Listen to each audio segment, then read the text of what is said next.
Ever since the re-release of the Arkham games for Nintendo Switch, one question has been prominent since day one. And today, I'm going to address this one question that gets asked on every single stream and is on every single upload, as well as every video we do discussing the Arkham trilogy. Why not Arkham Origins? Now that's actually a very interesting question. It's kind of a loaded question with a lot of reasons why Batman Arkham Origins will never, ever be re-released or remade. Does the hurt ever go away? I wish I could say yes. But it will get better in time. For you. That I promise. Arkham Origins was not made by Rocksteady, therefore it will never be a part of an Arkham trilogy or an Arkham collection. Believe it or not, for some people, that's actually hard to understand. They're like, I don't get it. Why not? It's Batman Arkham. It's a good Arkham game. And I'm going to say, yes, it is actually a solid Arkham game. I have no problem admitting that. It's got some story and continuity issues, but the gameplay is solid. Free roaming is fun. And, you know, fast traveling with the Batwing saves a lot of time collecting those Nigma boxes. Okay, that was dumb. I mean, it would have been nice if they were actually Riddler things, but they're important data that he's using to blackmail people. And surprisingly, there's a lot of those little boxes that aren't quite as fun to collect as Riddler trophies because they're not Riddler trophies.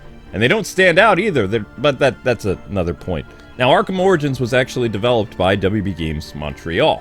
And before they released Arkham Origins, they actually were responsible for the port of Batman Arkham City Armored Edition, which gave us the cool electric ability for the first time in the Arkham franchise, which put some people off because that was the big ability that was supposed to be a staple or an introduction in Arkham Origins. But of course, WB Games put it into the Wii U version of the game, although you would need to activate it kind of a weird way, but it was still fun. It wasn't quite as powerful as it is in Arkham Origins because it comes from the character Electrocutioner, but still, it was a lot of fun to zap the bad guys. And I gotta admit, I kind of miss having that in Arkham City on the Switch, considering, you know, the game first came out on Nintendo Wii U for, you know, Arkham City. And we never got it again. We have the costume, but I mean, what's the point of having this armored costume if it does nothing? Just stares at you. It even has the little watch thing to activate the electric powers, but nope, it's gone. So, yeah, WB Games Montreal was the ones who ported Arkham City for Rocksteady when they were busy working on the next game. Same thing for Arkham Origins. Arkham Origins was a game that originally was supposed to be made by Rocksteady at some point in time during the pitch phase, but they got too overloaded with Arkham Knight, as well as some of the other projects they were working on at the time.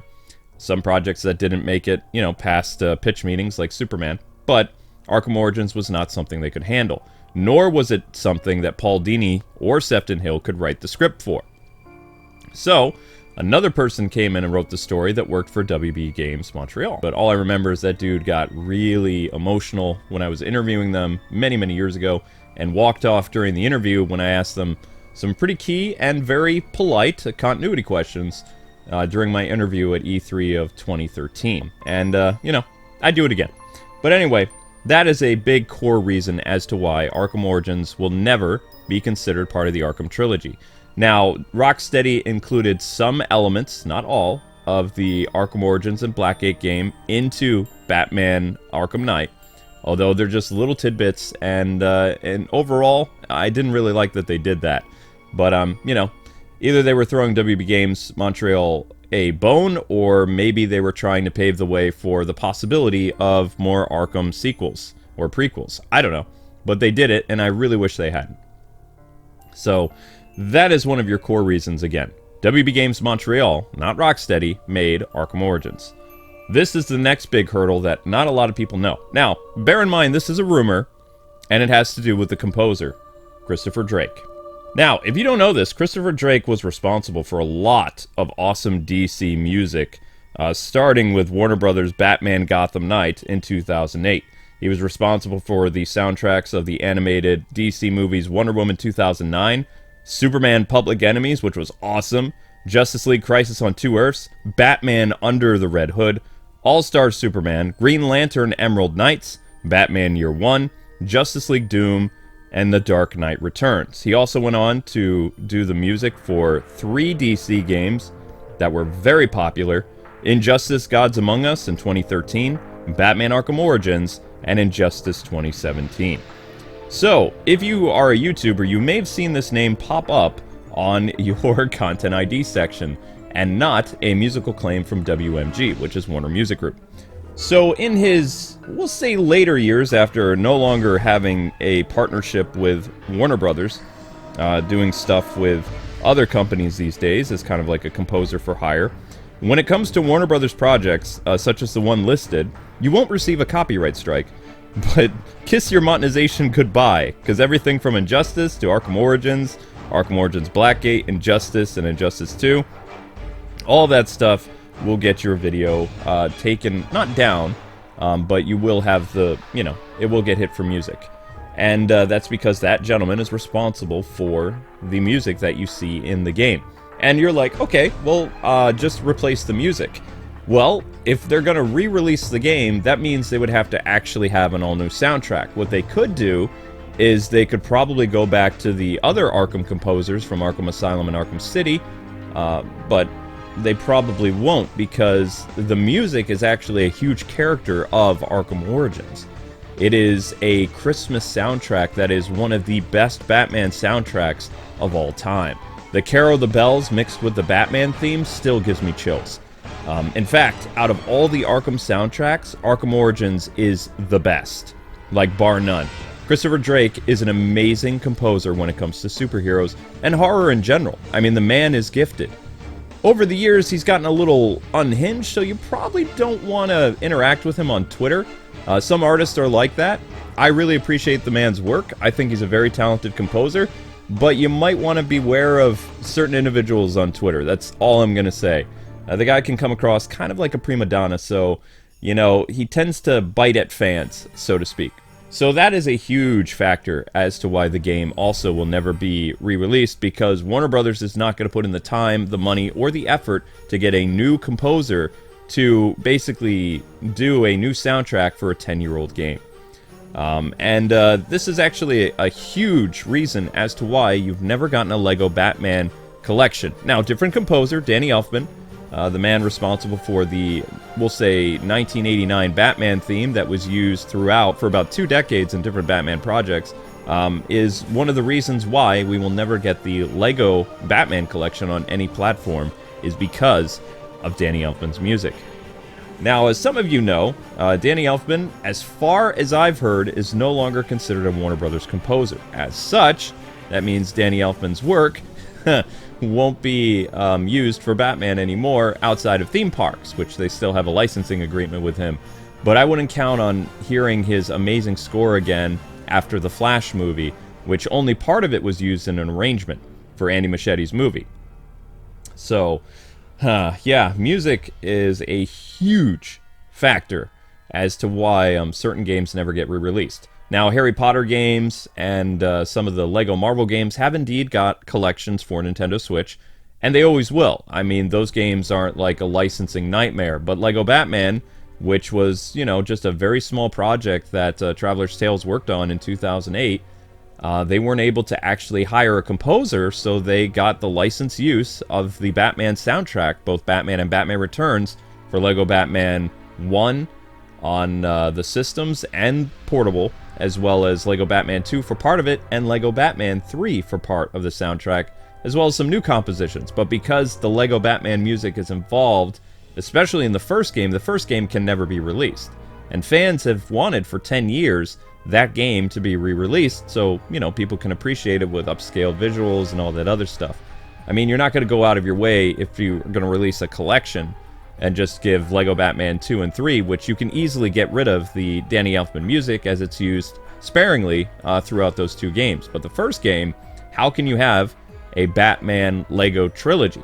Now, back in the day, developers would just re-release games anyway and just, add new soundtrack. They used to do it all the time, Konami mainly, when they would re-release Turtle games. They would get rid of the classic arcade music and they'd compose something else just to have the game included as a bonus or as like a downloadable feature on some type of Nintendo or PlayStation service where you know, like a eShop or PSN or whatever it's called now.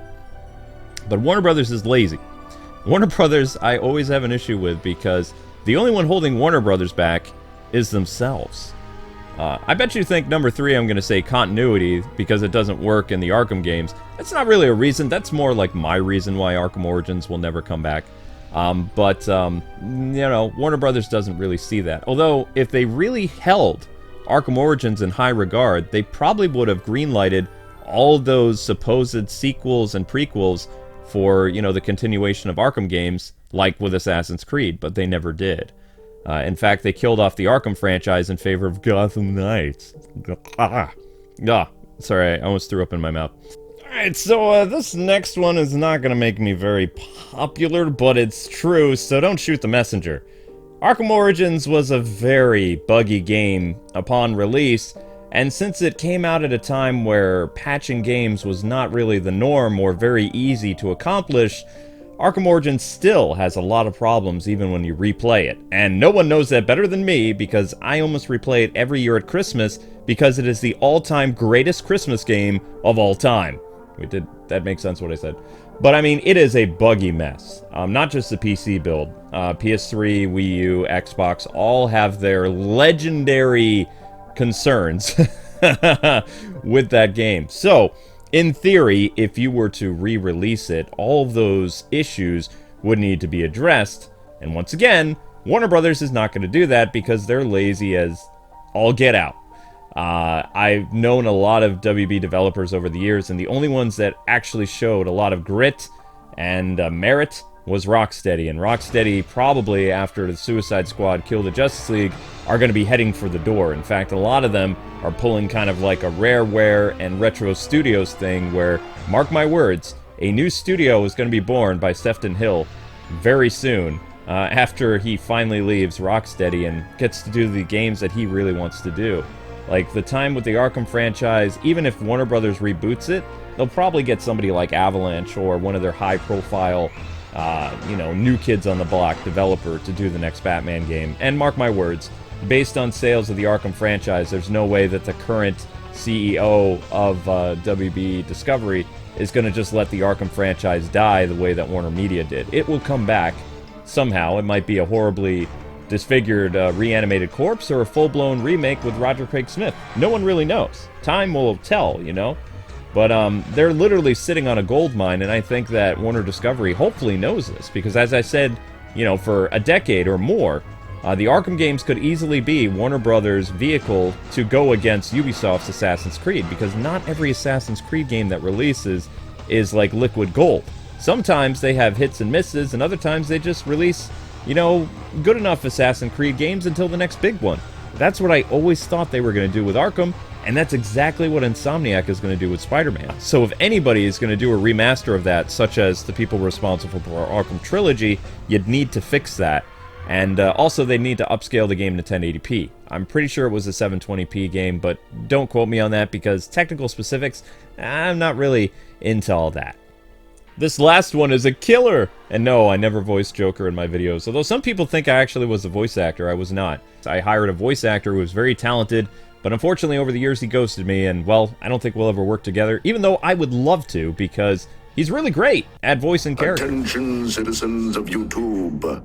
Watch Nightwing's full walkthrough on the Cold, Cold Heart DLC for Batman Arkham Origins. Do not forget to like, comment, favorite, and subscribe. And remember, I would trade 1,000 of my frozen years for your worst day. Anyway, sales is a big reason why Arkham Origins will never, ever grace another console again.